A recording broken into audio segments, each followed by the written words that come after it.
Welcome to this special edition of Wide World of Flying, ABC News coverage of the Voyager flight.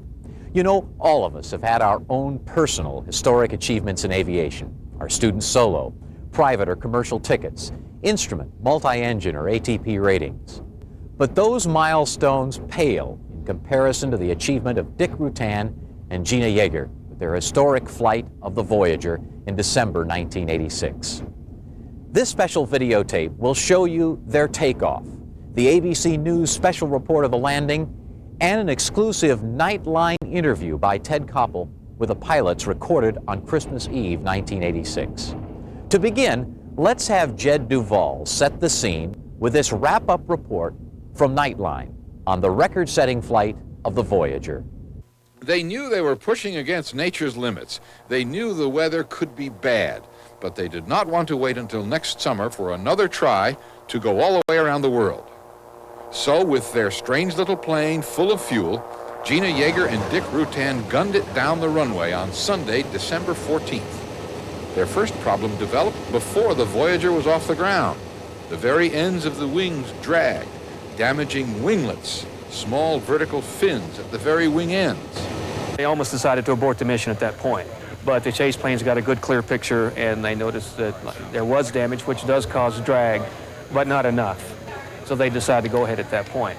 Slender wings trained to lift us up from the desert sand. There is a Voyager song put together by some of the many volunteers associated with the project, written and performed by Larry Kanzler. Blue waters pass beneath us, islands and continents too. We had the flight over the Pacific for the first day and everything was nice. The check in Hawaii, all the weather was great. Then after that, everything went to hell. Voyager is approaching Tropical Storm Marge in the Central Pacific. Peter Riva explains Monday night. Well, you can see quite clearly these rays coming off of there, they're extremely turbulent. So we have to make sure that Dick and Jeana slot in between them and manage to survive. At Mission Control, weather specialists work to guide Yeager and Rutan around the storm. What you're actually doing right now is threading the needle between Marge on your south and the shear line on your right wing. They rode around the storm, using the winds at its fringes to boost them along, picking up speed. Keep the tailwinds, and we should have a nice ride all the way through the Philippine Sea.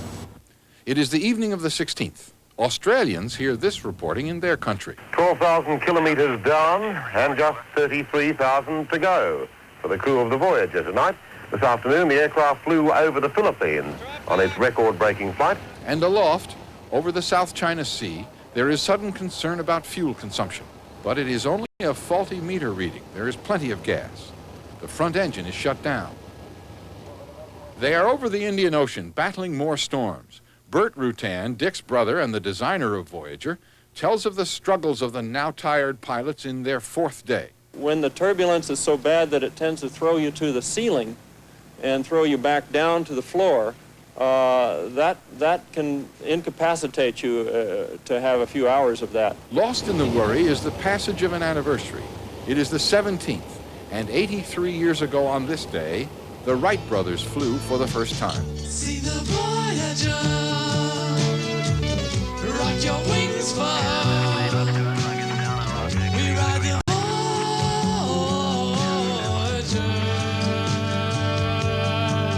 Late that day and into the early hours of the 18th, last Thursday, they near Sri Lanka. I decided to go see Sri Lanka. I mean, 2 degrees south, and that put them over a beautiful volcano there. So I think that was a high point of their vacation, unfortunately, because they went right back into turbulence after there. Later, approaching Africa, they are at the halfway point of their trip. There is more weather trouble and a decision ahead. Storms over one part of Africa, war over another. Which way, literally, to turn? You have a choice. You go through northern Uganda, Sudan, and Ethiopia and get shot down where the clear weather is, or you fly right through the ITCZ. And he was stuck in the ITCZ all the way across Africa. ITCZ means a line of lots of bad weather. South African television sounds like this. The experimental aircraft Voyager, which is attempting to circle the globe on a single tank of fuel, has passed over Africa and is now flying over the Atlantic Ocean on the home stretch. The 20th, Saturday, out over the Atlantic. From here, they have long figured it's an easy reach. The first thing we heard from Dick and Jeana, they called me up and said, you got two blubbering people here. Peter, they were bawling like babies, sitting here in their seats. We're feet wet, boy, and we're on our way home. However, this turns out to be the worst part of the adventure. Bang! They were right in the middle of a thunderstorm. Plane right up on end, right up on end, right up on end. Dick says it was like a roller coaster, one side to the other. Wings flapping. Jeana's on the ceiling trying to shut the fuel valves down so they don't have ruptured tanks. The weather remains ferocious.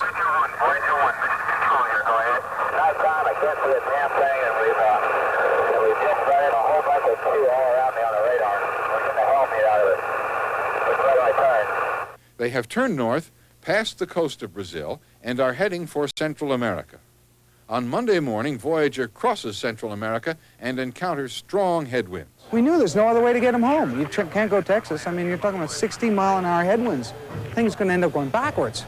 The flight path is now a line up the coast toward California. On the ground, Dick's brother Bert tells of the price the pilots are paying. They have been literally thrown around inside the airplane. Jeana is bruised. She spent probably 80 or 85% of the time out of the pilot seat in an area where it's not convenient to restrain her down. We do know that she has some injuries from being thrown around in the cockpit. And then, after dawn of the 9th day, then they had done it. See the Voyager, rock your wings far. Coasting, cruising over home base, an enormous welcoming crowd below. All the fatigue, the bumping, the noise forgotten. All the dangers past. Gliding gently home. They said they'd try it, figured they could do it, planned on how, and then went out and did it. On the first try. Never touch the ground. Jed Duval for Night. There isn't a pilot I know that doesn't enjoy standing beside a runway, aircraft radio in hand, watching the planes take off and land, and listening to their air-to-ground communications. Well, at ABC News, we've located videotape that allows us to be beside the runway at Edwards Air Force Base on December 14, 1986, for the departure of the Voyager. It was a 15,000-foot runway, and the Voyager used 14,000 of those 15,000 feet. The famous winglet problem that we'll talk about throughout the program developed during that takeoff roll. So now, let's watch and listen to the departure of the Voyager. 73. Right wingtip is still on the ground.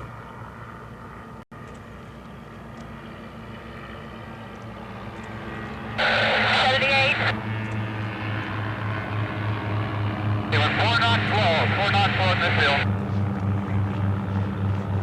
80. Right wingtip is still dragging, deck, pull it back. Okay, right wingtip is off, both wingtips are off.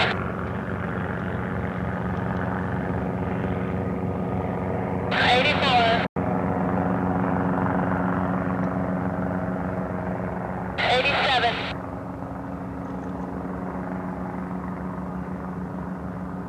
90. Beautiful. Beautiful. Using the ABC News air-to-ground tape of the Voyager departure, let's watch the takeoff roll, hearing the ground-to-cockpit communications. It was necessary for Dick Rutan to force the stick forward during the takeoff in order to keep the aircraft from lifting off prematurely. 2 knots slow, 2 knots slow at that point. 73. Right wingtip is still on the ground.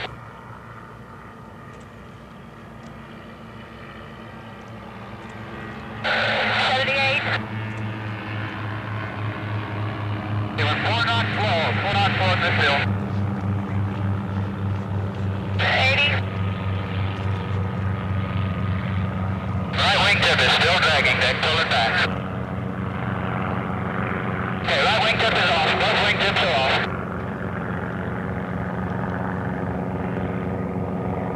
84. As you can tell from the air-to-ground shots, so much of the runway was used that it's possible to see the touchdown zone tire marks made by landing aircraft that have used the opposite end of the runway for arrivals. Eventually, the long, solid carbon fiber spars flexed like fly rods, and the almost 9,700-pound aircraft transferred its weight from tires to wings. The 110-foot wings went from a drooped position to pointing their tips upward and bowing in the opposite direction of the takeoff roll.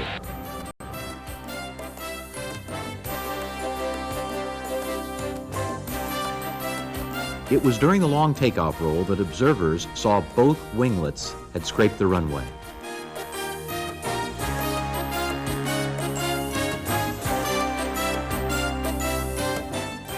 They were now attached by only the thin carbon fiber skin on the top of the wings. The great concern was that the fluttering winglets could pull skin off the top of the wings. This would expose fuel tanks, or the possibility existed that fuel vent lines routed through the winglets could be plugged. As the Voyager approached the California coastline, a plan to shed the winglets was worked out. Burt Rutan, on the ground, advised his brother to perform slips, imposing heavy side loads in the winglets. As you can see, it worked. About a foot of exposed blue foam that comprised the core of the outboard wing panels remained.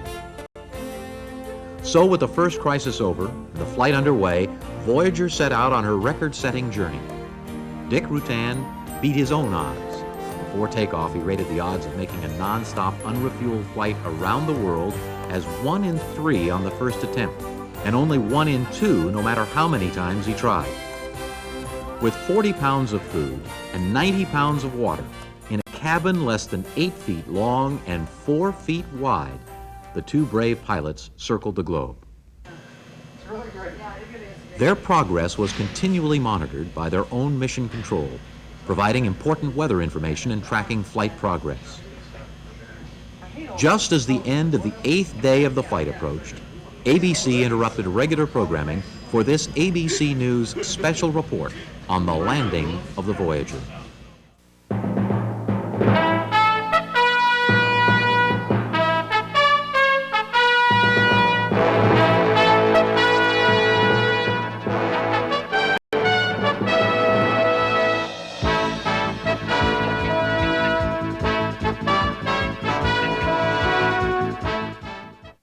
Good morning. In the skies over California, 10,000 feet, 75 miles an hour, one of the great flying adventures is coming to an end. Voyager 2 is about to complete its round-the-world journey without stopping and without refueling. A dream that began on a table napkin in a restaurant in 1981 is now coming to fruition over Edwards Air Force Base in California.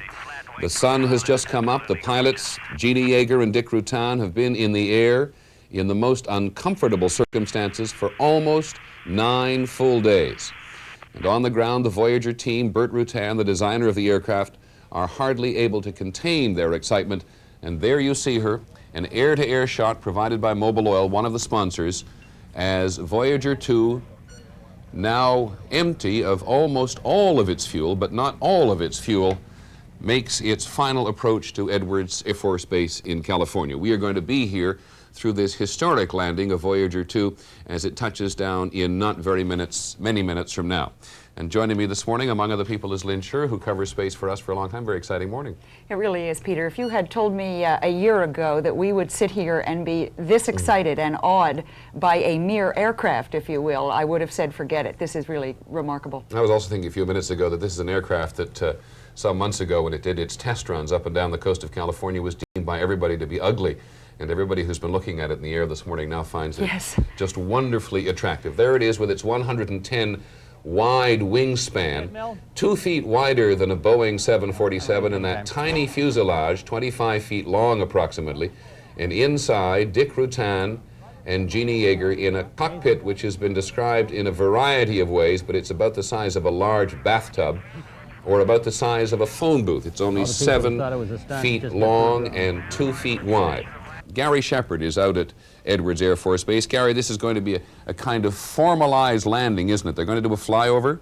Good morning, Peter. Yes, indeed. In fact, they're flying over right now as we speak. They're well below 9,000 feet. Our best guess is they've come down to an altitude of about 5,000. 3 chase planes accompanying Voyager, and we're only a few minutes before it finally touches down on this lake bed behind me here at Edwards Air Force Base, a touchdown after this incredible around-the-world trip of more than 26,000 miles. Those of you at home can see what looks like a front wing going from the 2 long gas tanks on the side across the front of the aircraft. That's the secret to this flight and to this slow flight, among other things. That's called a canard there, and it prevents an aircraft from stalling when it flies at such unusually low speeds as this one.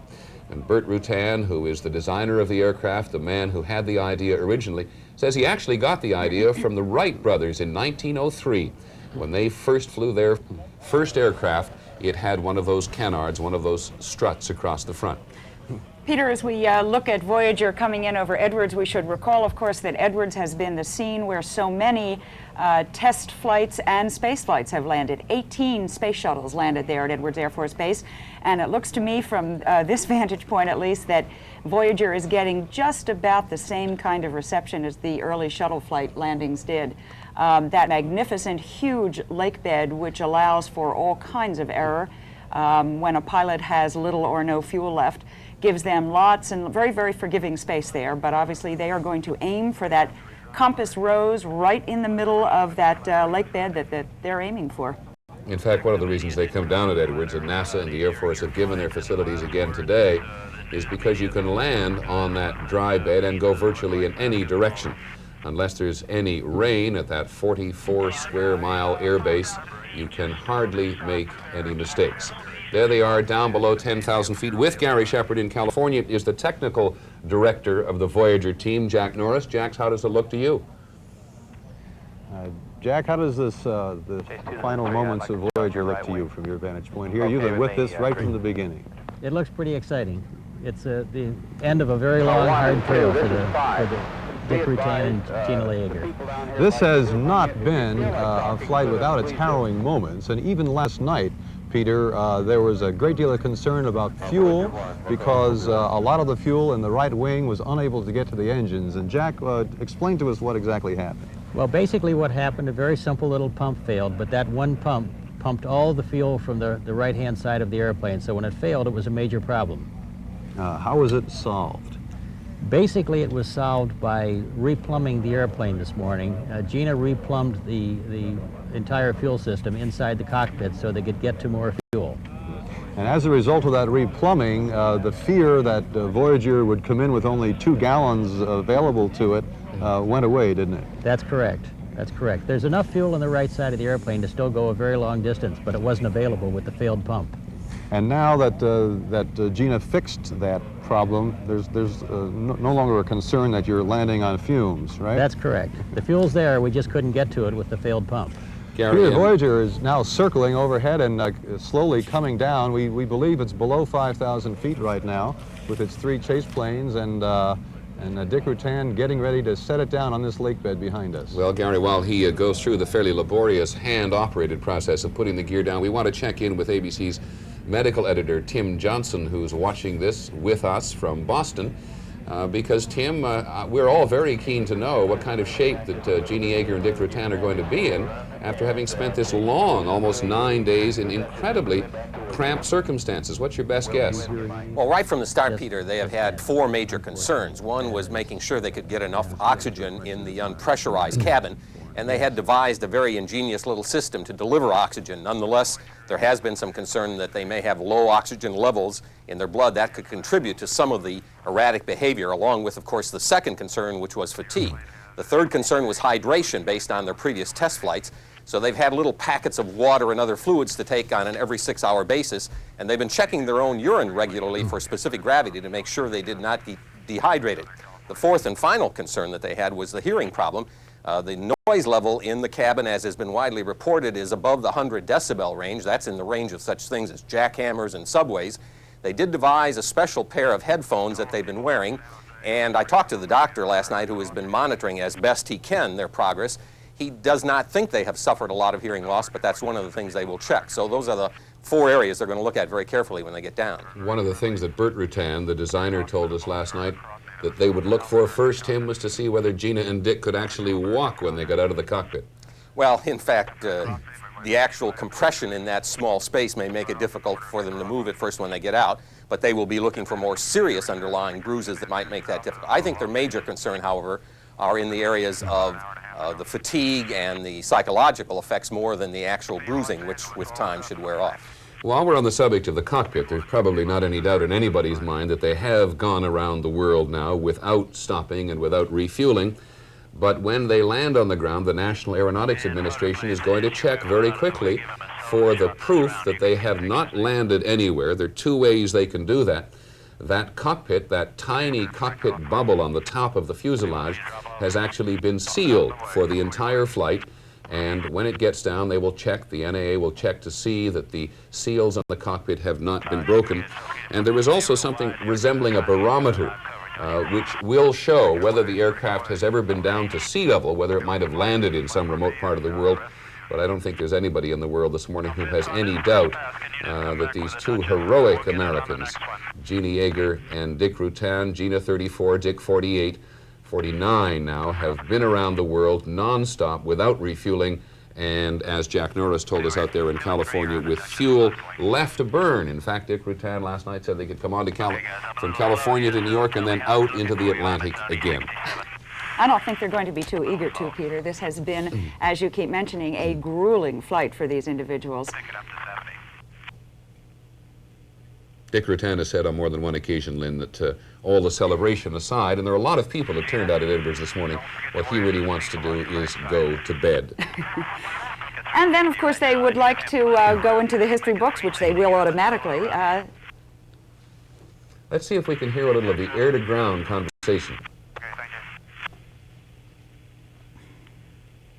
That always happens, Peter. When you go to listen, they stop talking. They'll come back to us in just a minute. I was about to say that this... very proud that you all come out to see our landing.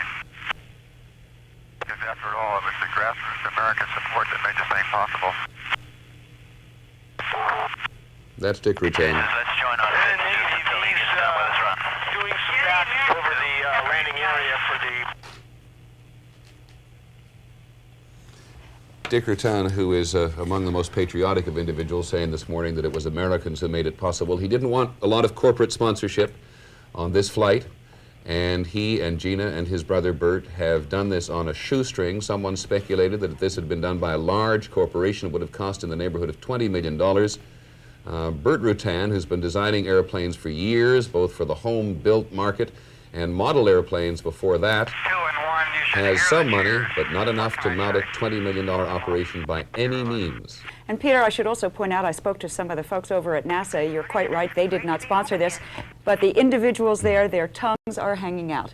This is exactly, excuse me, exactly the kind of achievement any pilot would go for. These folks, according to one person there, are way out there on the edge. You know what, the people on the ground, the first thing they're going to want when they meet us is they're going to want to get a long ways away. I want to tell you what, America sure is proud of you. Now we're proud to be Americans. I tell you what, when people are free, they can do anything they want to. It's all they got to do is dream it. This is the last first in aviation, and atypically was done by Americans.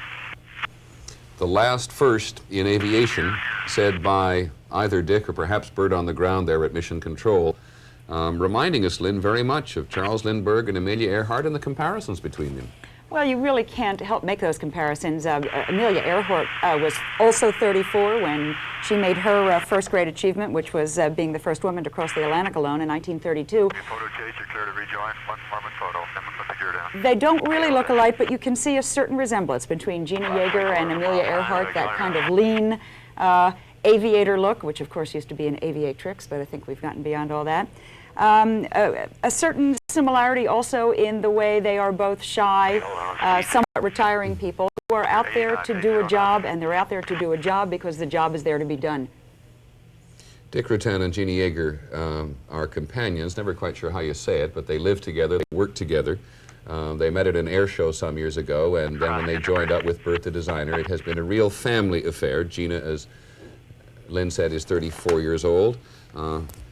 Dick is the older brother. Both the boys grew up in California. Their father was a dentist, and it was their father who first discovered his own love of flying and passed it on to his boys. Jeana Yeager was born and raised in Fort Worth, Texas, and both Jeana and Dick hold an extraordinary number of world records for both distance and for time already. Jeana herself holds 8 world records, and Dick, I've forgotten how many he owns, but it is even more than that. Incredible companions, both in the air and on the ground.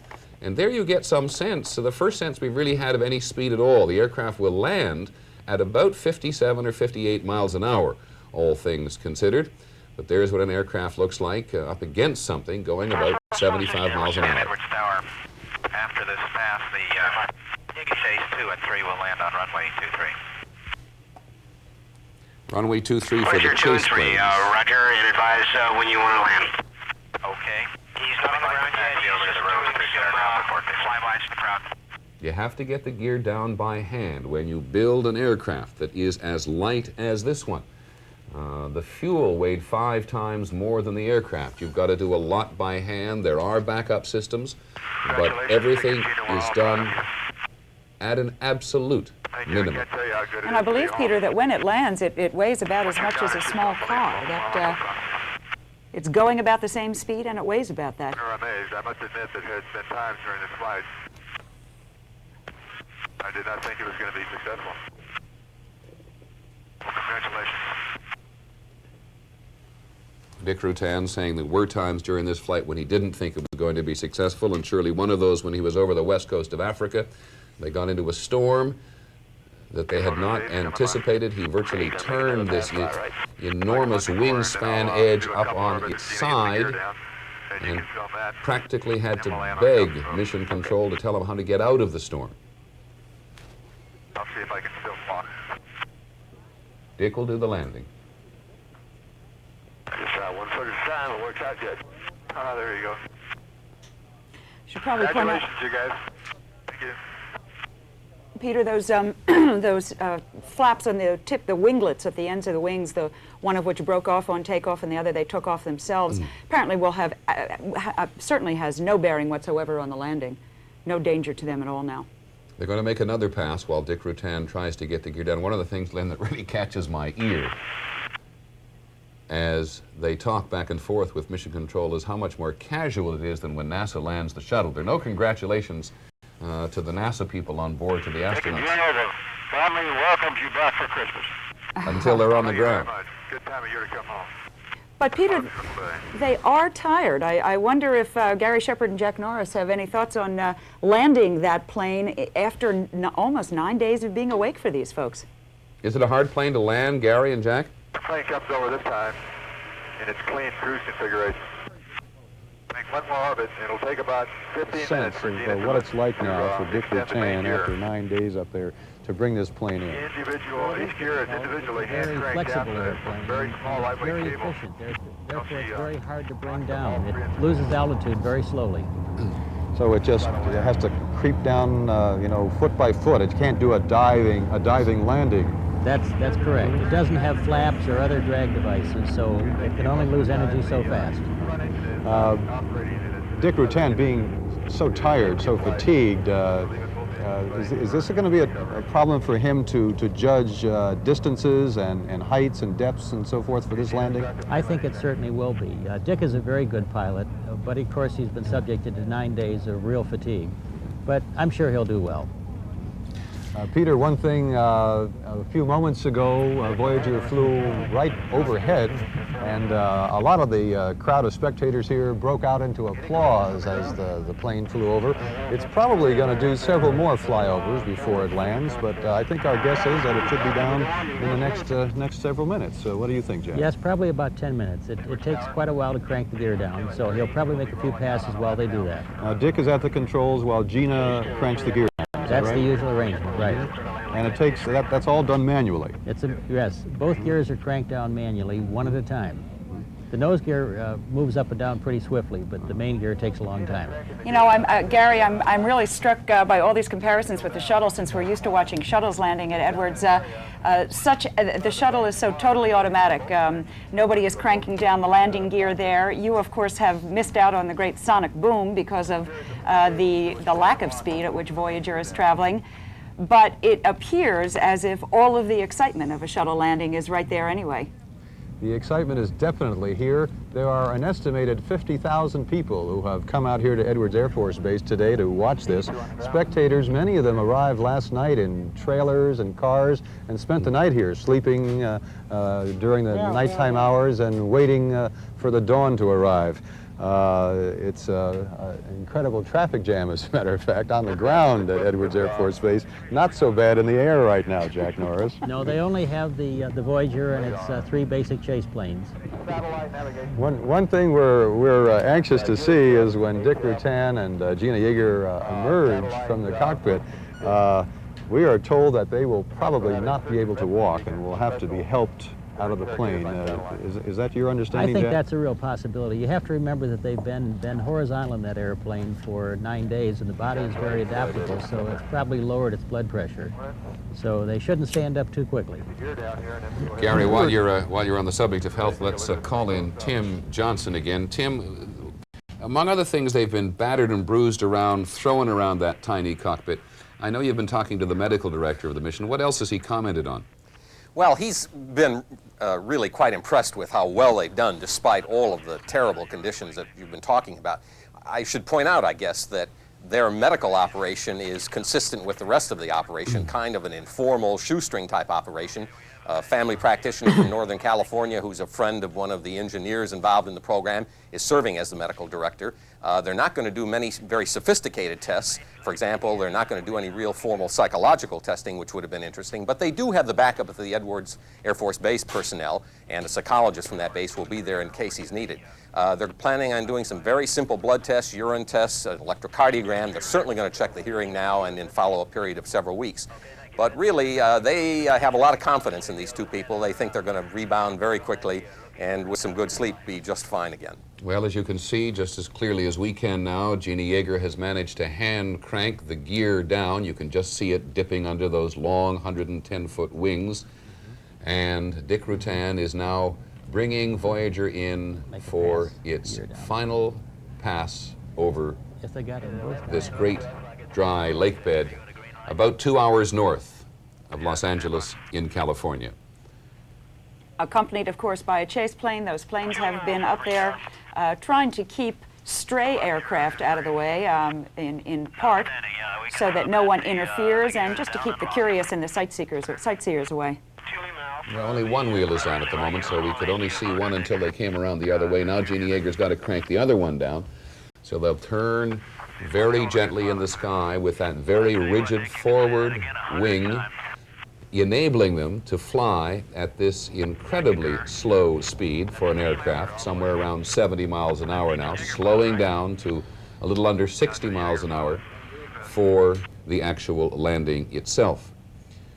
This is, at least in the mind of Burt Rutan, the designer of the aircraft, much more than just an individual challenge, because the technical fallout from the technological capacity which you see there almost floating around over Edwards could apply to airplanes in the future that need to loiter for long periods of time at very low speed, at high fuel efficiency. It could even result in the development of an improved capability to haul cargo.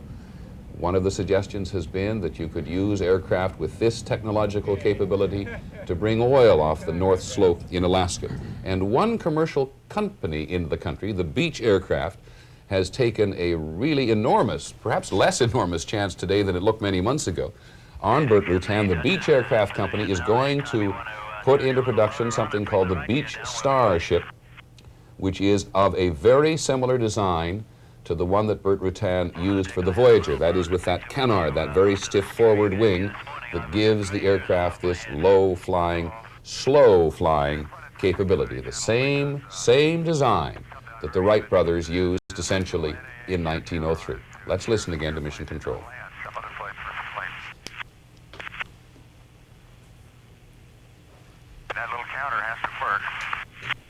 have to do it all over again. You didn't think landing on some aircraft carrier, did you? No, plus I didn't gear up. That is yeah, we have a visual on the right main gear door is open. The Yeah, right. and I can see Jeana's doing it very smoothly, and here comes the tire coming into sight. That's the right tire coming down there. Just behind the rear propeller, if you can see it, looking under at the rear of the aircraft, just going down under the center wingspan. They really eyeball that from the ground. You heard what he said. You saw the door opening, the tire coming down, and obviously the pilots need that. It's about 70% down now.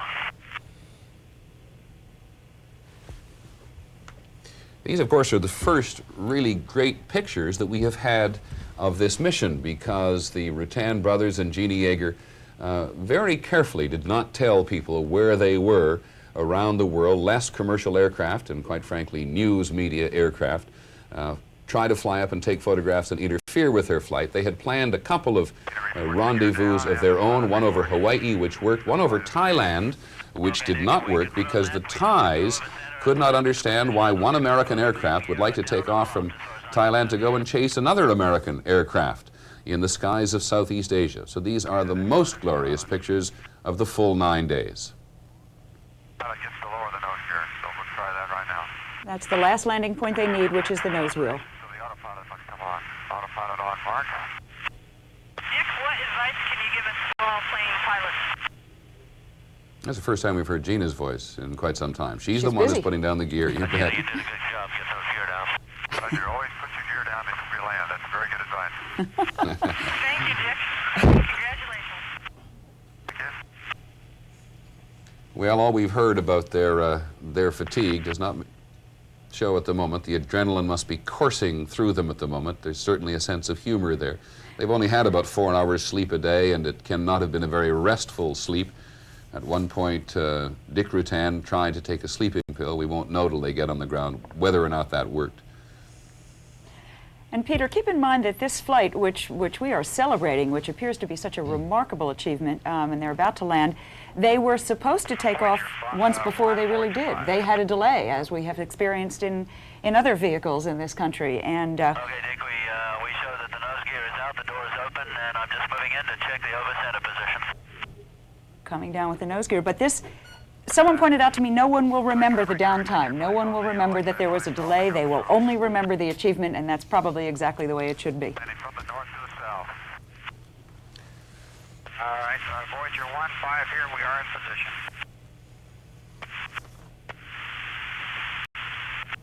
Making yet another. Confirm that gear is down and locked, and we were asked to look at the nose gear real carefully because there was some talk of a low-pressure front tire.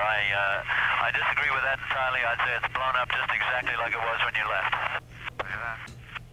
Some concern about whether there not was enough air in the front tire, which will play a critical role when they touch down. But somebody on the ground, eyeballing it, as Lynn says it seems to be full of air, as it was when they left. Chase confirms that you are in the landing configuration, and go get it, boy. This is the big one, the one you've been training for. This is the big one, yeah. Well, with a cockpit the size of theirs, they have got to have help from the ground telling them what is going on.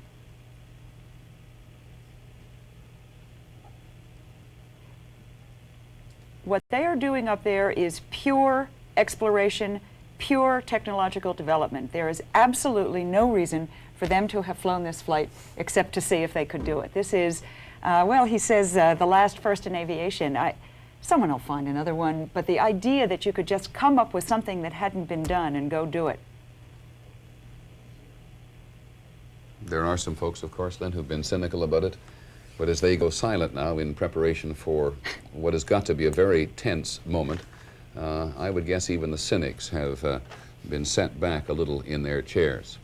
Just imagine them now. Jeana is lying down beside Bert. He's sitting up, perhaps with his head up in the bubble of that cockpit now, because that's the only way he can see forward, backwards. In fact, he can see 360 degrees if he gets his head up into that little plexiglass bubble there you see sitting on top of the aircraft.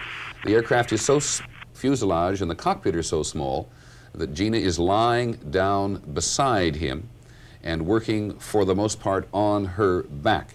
This was not designed for comfort. Voyager 1, this is 5. You are now exactly 1 minute 30 seconds short of 9 days. 1 minute, 30 seconds short of 9 days from when they took off from this same Air Force base in Southern California. Let's understand that. Just make sure we fly another minute here before we land. They're going for that record, Peter. They're not. I think you're fed on that. My watch was the one that read 8 o'clock when you started the roll, and it's 8 o'clock now. 9 days, huh? 9 days without a shower. 9 days without a shower. It's a good thing they like each other. When you build another one, Dick, you ought to put a shower in. Make it sound worse than say 216 hours. Okay, stand by, guys. We're going to recover this airplane. Interesting how much attention, Peter, they are paying to all the details like that, exactly when they're going to land. Voyager 1, Airworks Tower, check wheels downwind, clear to land, compass trust. This is a Voyager 1, clear to land on the road. We have figuring. Checklist is completed. It's a very sophisticated attempt to break a record. VRAP for this landing will be 50 per knot. 50 per knot VRAP for the touchdown of 35. These folks will be all over the publishing pages and the television screens. That's part of their prize. Confirmed, Mike, you will be right side. Confirmed, Fitz will be on the right side, well clear of him. He's got it now. Okay, fine, I'll be well clear left. Move those chase planes off, someone says. Land parallel to one of those markers that I'm 90 degrees to right now. You can turn. All right. Okay. He's had a tremendous amount of help from the ground, as we mentioned, when he got in storms. South, but if you have to line up one that's a little off of that, as long as it's... Dick Rutan asked Mission Control how to get out of them, and from many, many thousands of miles away, someone in Mission Control said, turn left. Land due south. I think he practically begged to get out of one of them. It was terribly turbulent. The runway you're coming up to here is essentially due south, so it'll be essentially parallel to that. Okay, we'll come on around to the next one then.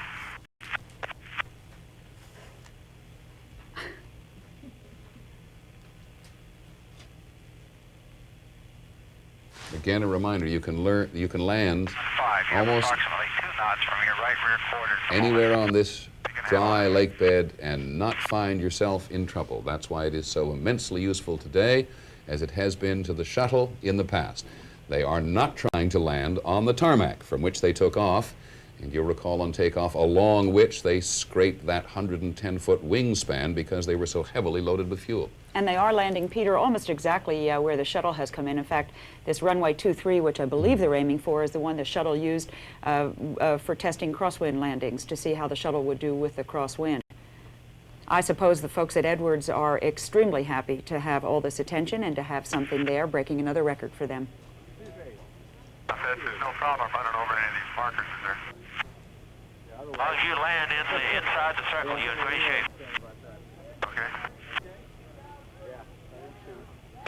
We haven't seen anything of ground rescue equipment. I wonder if there is a convoy or something in case of problems. Excellent spot. We just ran it with the van and it's quite smooth. Ran it with the van. That's the actual piece of strip on which they will come down. They've just run it with a truck, and it seems quite smooth, says Mission Control. Wheel height, Fitz.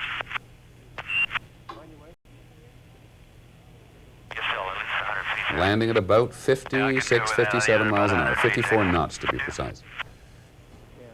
Put this line up. I can see the marks where they were running the van just earlier. You're probably about 75 feet now.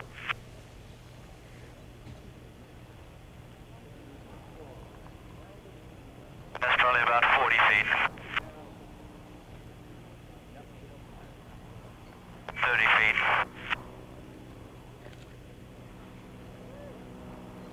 15 feet. 10 feet. 6 feet. 3 feet. 2 feet. 1 foot.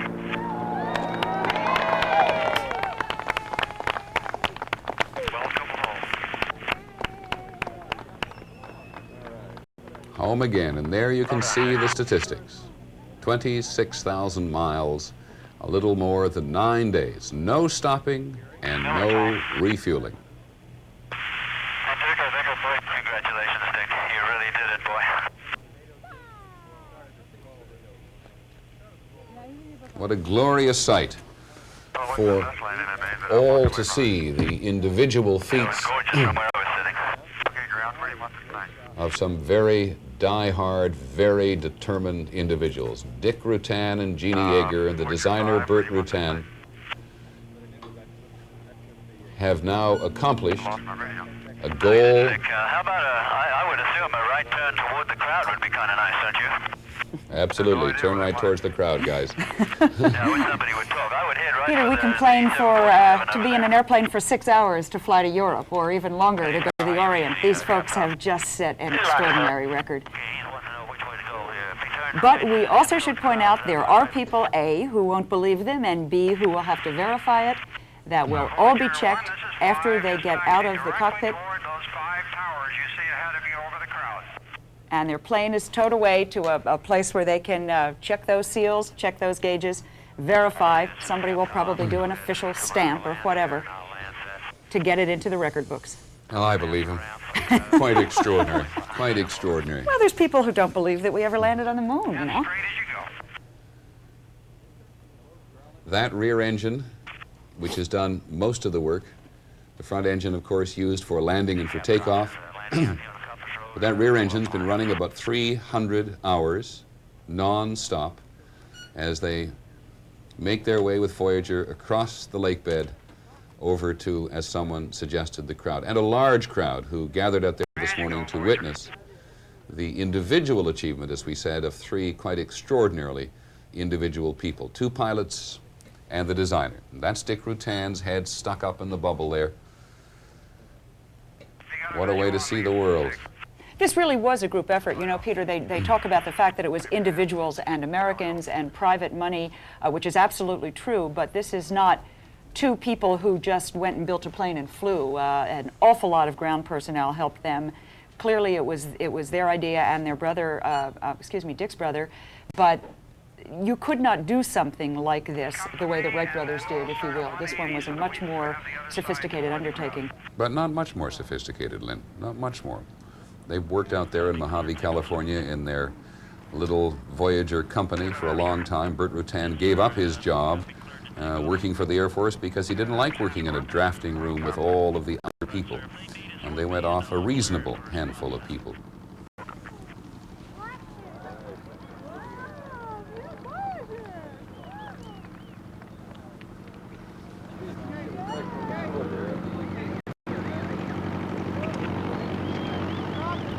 Quite strange for those of you who've spent any time around small airports to see this glorious thing land, which we hadn't heard before, and then hear the virtual putt-putt of a small aircraft engine.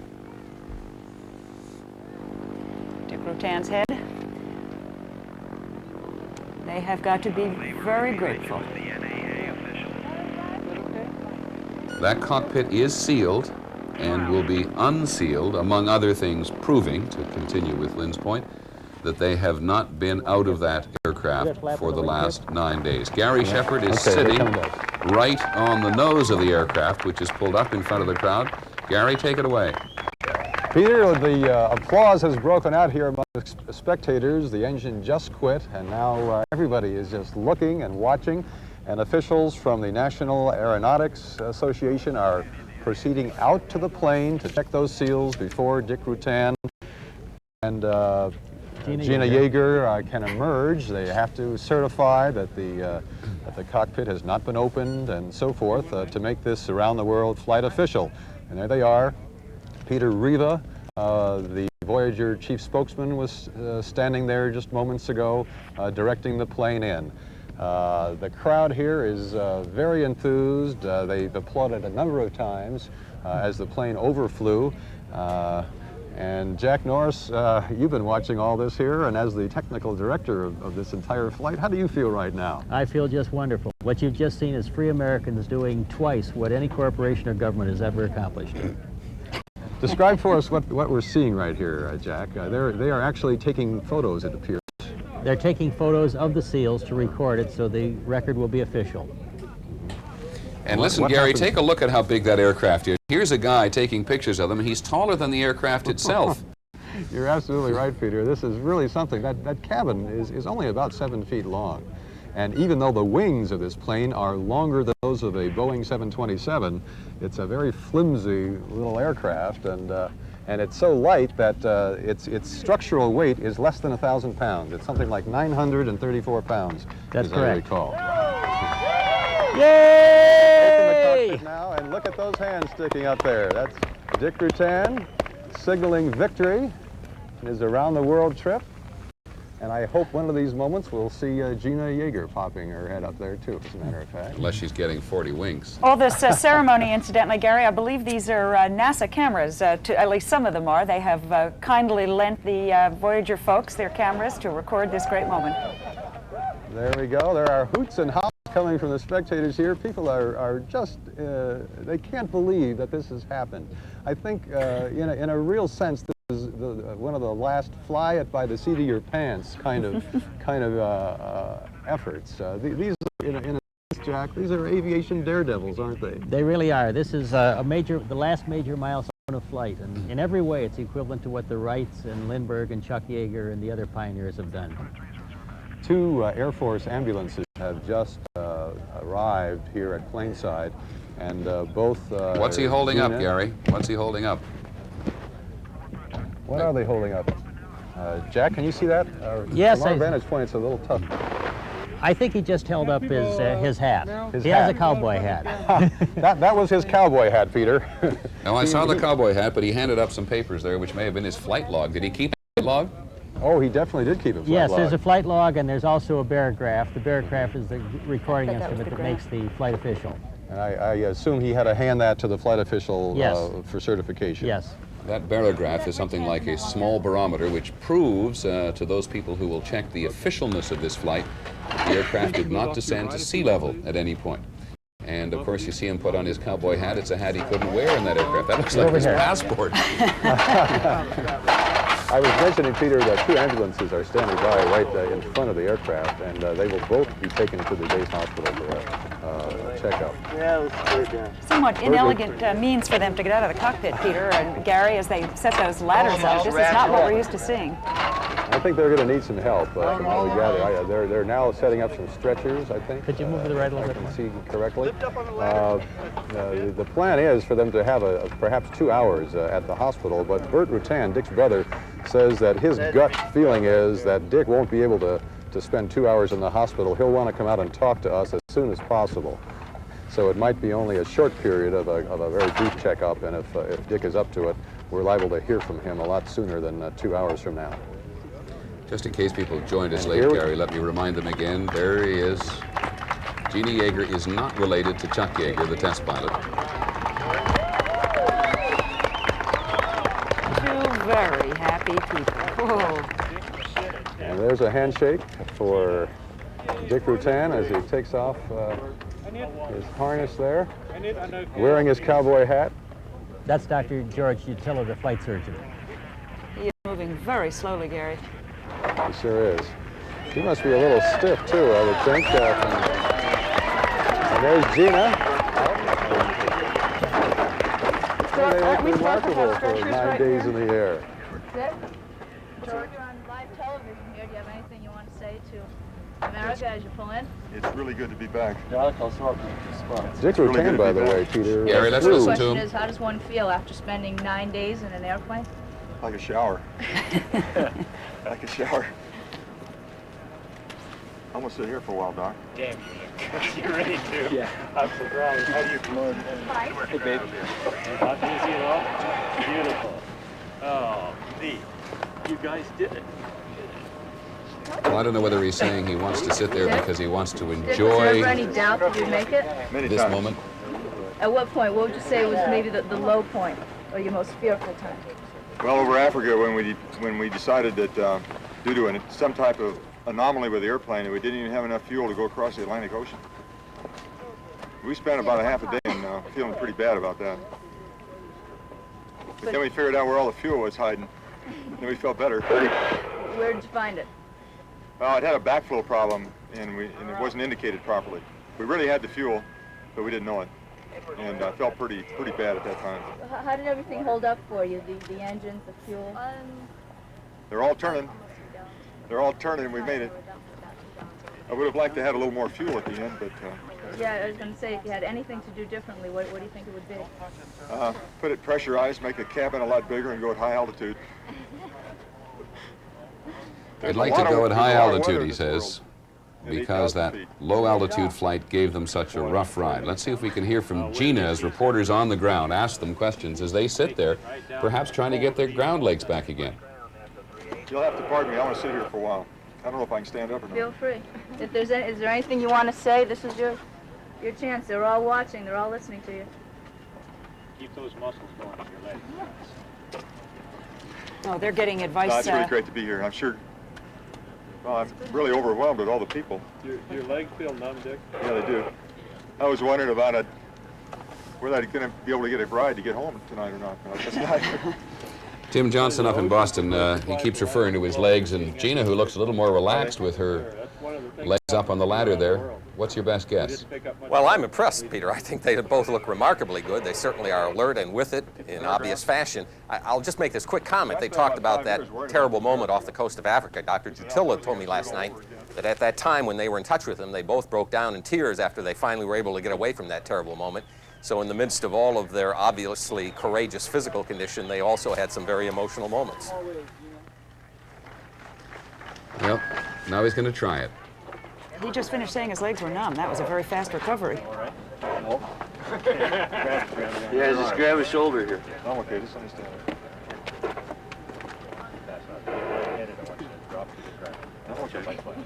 They do not, of course, have the advantage that the astronauts had of weightlessness and the room in a shuttle to do a kind of daily exercise regimen.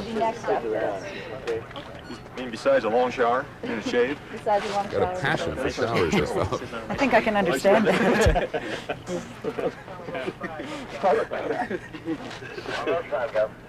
You notice that Jeana hasn't come down yet. I guess they're giving her a chance to get her muscles back in shape.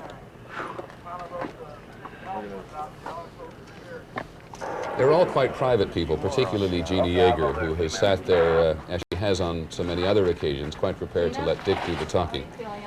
But while the attention is on him, bear in mind that she holds 8 world records for flight distance and for speed. She's one of the co-founders of the aircraft company, which put this great adventure together. I didn't know it was going to be 6 years. I don't know if it was going to be 100. Pilot, you did it on bad money. That's what knocks me out. Then I could be here for the Congress to welcome you back. Good. You got it. That's what 3 people can do, right? And they may just be a little embarrassed with all of this personal attention. They've been, here comes Jeana down the ladder now. Looking, dare we say it, better than Dick did. Extraordinary. You know, Peter, when the astronauts land, they are wobbly for a different reason. They have the different circulation problems. They don't have that cramped situation which you described. We are certainly used to seeing people getting out of aircraft or spacecraft and having a little trouble getting their ground legs again. These folks seem to be handling it quite well. Okay. Your feet cold?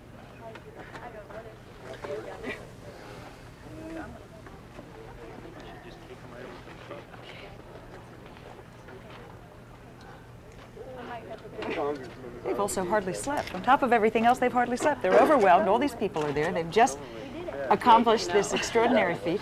They've hardly had any sleep over the last 9 days. Their health is apparently okay.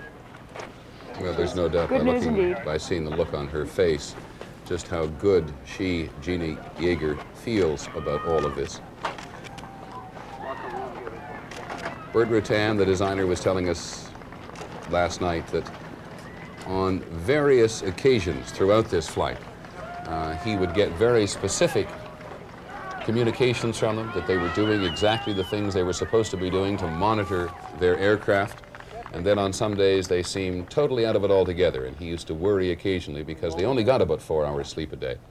and on some occasions they simply were not able to comprehend some of the instructions or some of the advice they were getting from mission control. In fact, they once went one whole day without checking the oil in their rear engine, which caused some anxiety on the ground. They managed to fix it, of course, as all this is testimony to.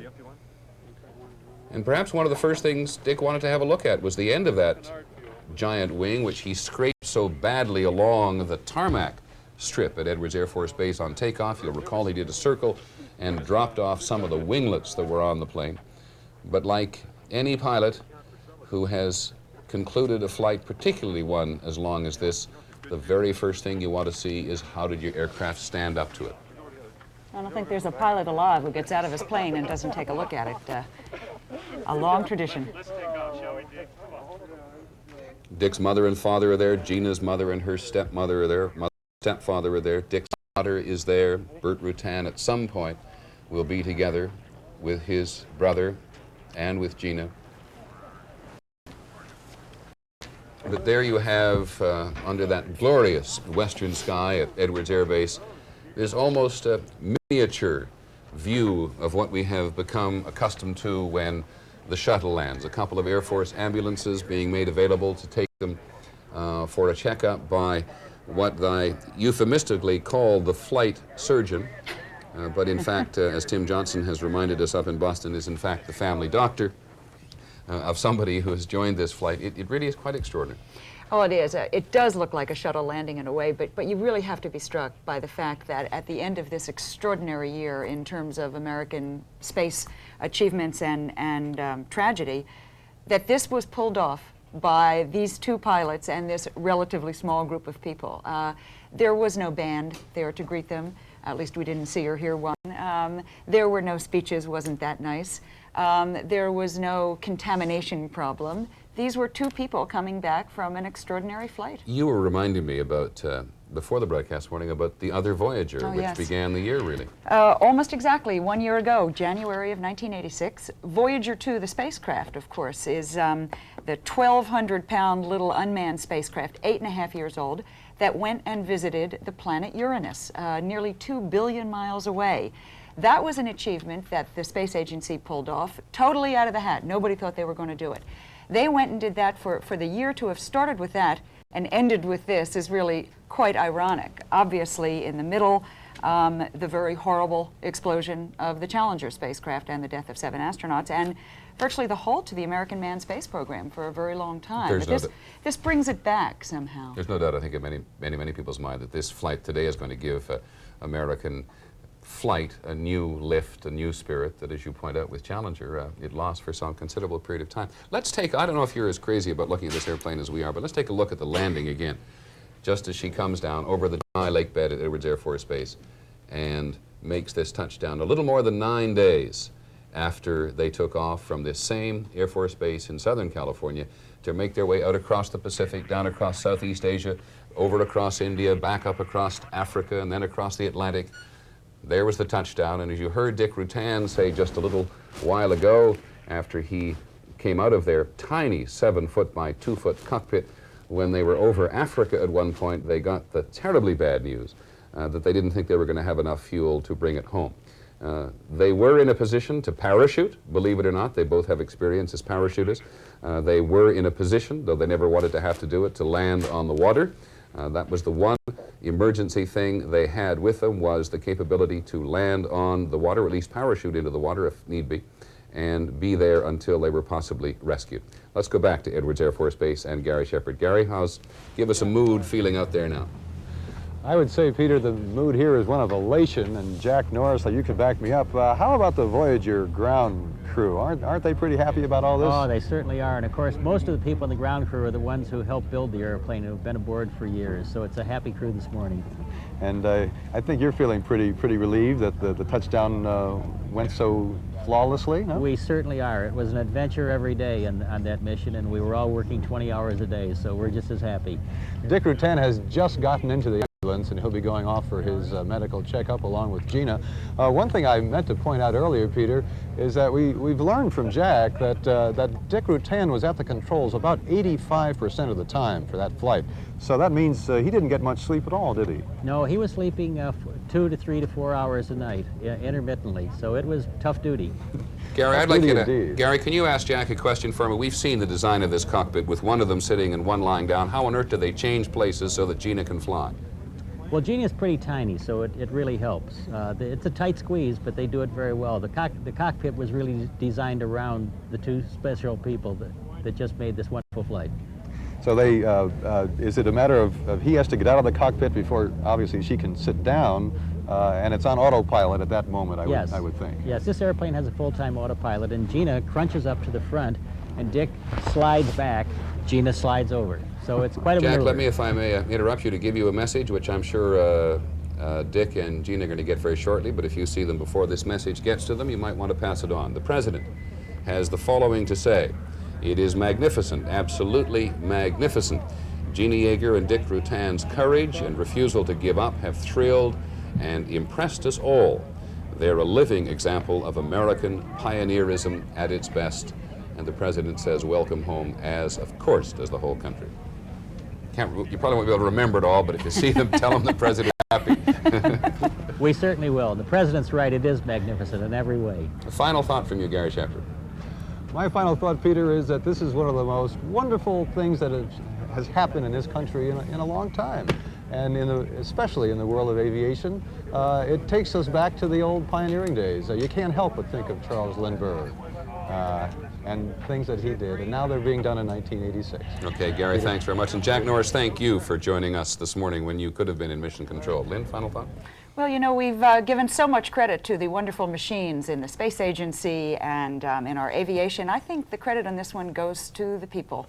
I say to Dick Rutan and Jeana Yeager, hats off, absolutely. Good, thanks very much, Lynn. Sure, and thanks also to Tim Johnson, our medical editor up in Boston. Don't very often get to see Tim surprised by someone's physical condition. Dick Rutan and Jeana Yeager home, the Voyager home, after going around the world non-stop and without refueling. On World News Tonight, we'll have more pictures and hopefully Dick Rutan and Jeana Yeager's assessment of their own flight. Thanks for joining us. Hope you found it as exciting. I'm Peter Jennings in New York. Have a good day. 3 feet, 2 feet, 1 foot. Welcome home. Yesterday, Voyager landed after its historic round-the-world mission. You'll have to pardon me. I want to sit here for a while. I don't know if I can stand up or not. Feel free.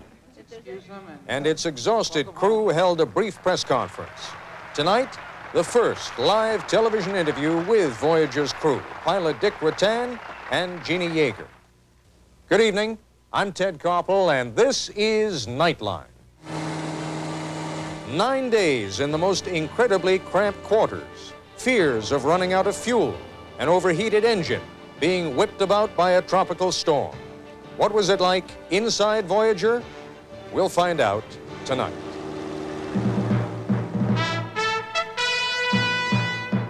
This is ABC News Nightline. Reporting from Washington, Ted Koppel. It's been quoted so often over the last 30-some years that it's transcended the simple status of cliché and is now routinely used to explain what to most of us will always remain inexplicable. Why, Sir Edmund Hillary was asked, did he climb Mount Everest? Because, said Sir Edmund, it is there. The answer was so simple as to be profound. To a tiny handful of driven men and women, the mere existence of a challenge that has never been met is enough reason to try it. Most of us, however, can only speculate on why the impossible can seem so irresistible.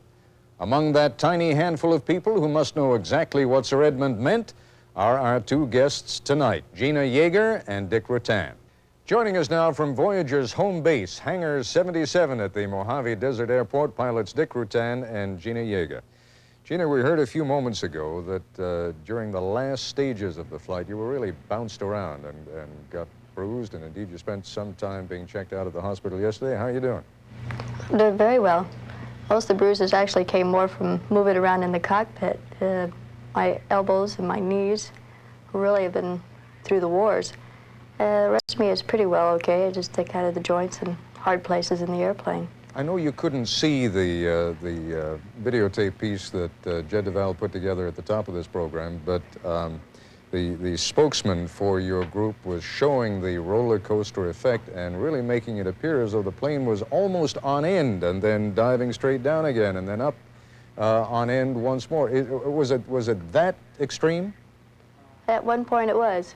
There was a lot of weather and some big cumulus clouds out there, and it was a little more testing that we had not quite, the envelope we had not opened in our testing program.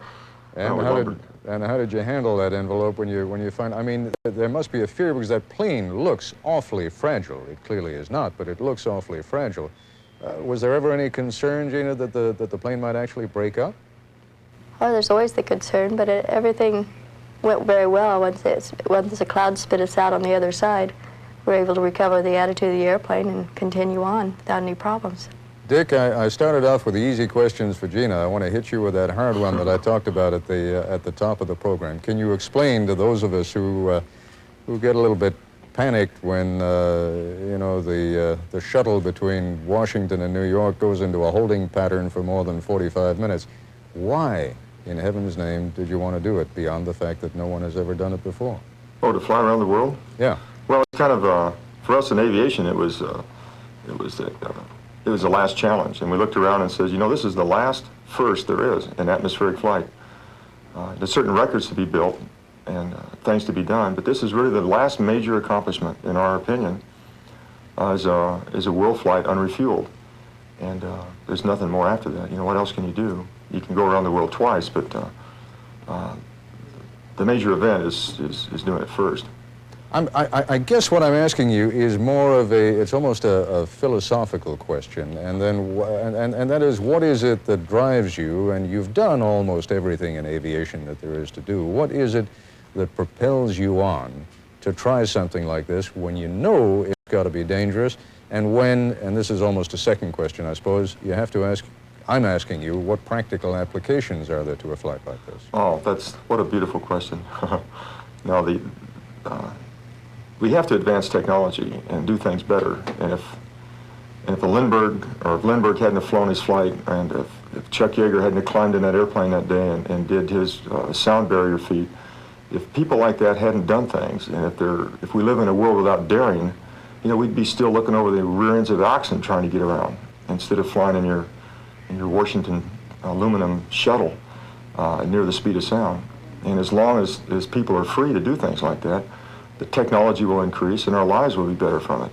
And we have to live in a world like that. And if we didn't live in a world like that, if people didn't do that types of things, if there weren't people that were daring to do things, the world wouldn't be worth living in. And that's just what keeps us all going. And this thing about having an opportunity, not as a government or a NASA or a big corporation. You know, Jeana and my brother and myself, we're just citizens out here. And we didn't have any money either to start this thing. And we went out and accomplished one of the major feats. And not only that, we broke 4 of the world's absolute distance records in the meantime. And that's something that nobody, not a citizen, has done since before World War II. It's always been a military or a major corporation that's done this thing. Let me bring it back to when we were kids. There's always that moment when you decide you're going to do something that you know you're going to be a little scared of. That moment between the time that you jump off the edge of that little cliff into the swimming hole and the time that you suddenly find yourself in midair saying, what in heaven's name have I done? You must have felt that, Jeana, at some point, didn't you? And tell me when it was, if at all, any moment during this flight when you said, even to yourself, maybe not even to Dick, oh boy, what have I done here? Am I even going to get out of this thing alive? No, I never really did. I always felt this project was going to happen, and somehow it was going to work out. And I guess that alone basically kept everything going. Well, I'm talking about when you were up there.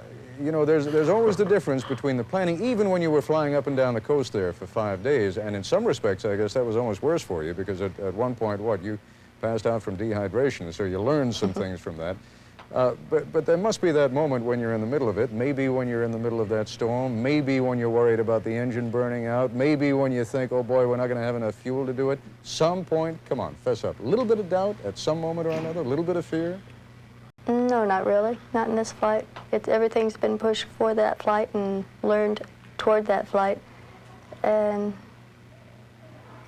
all of our thinking was to get the job done, get the flight accomplished. All right, I'll tell you what. Yeah, go ahead. Ted is going to. He should ask me that question, because I'll tell you something. I felt that there's a lot of times that I sat up there in this thunderstorm, not having radar, not knowing where we are, too dark, going to wander into one of these things again that could just tear us apart, and wondered, what in the world am I doing here? Is this really worth it? And Jeana sits over there, and she can tell when I'm really hurting.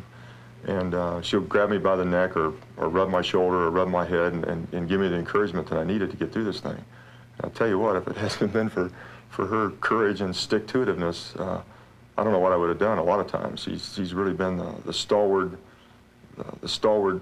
force. And I look at her and I think, Jeana, do you know where we're at and what we're doing? And do you know, yick, yick, yick? And she says, we're going to do it, we're going to do it. And I look at her face and think, damn right, we're going to do it. I turn around and just plug at it again.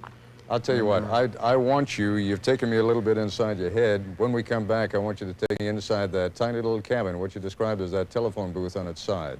We'll do that when we continue in just a moment. Continuing our discussion now with Voyager pilots Dick Rutan and Jeana Yeager. Dick, I've been debating with myself all evening whether to ask this question, and I'm going to let curiosity prime good taste. How'd you go to the bathroom up there, and what in heaven's name did you do with the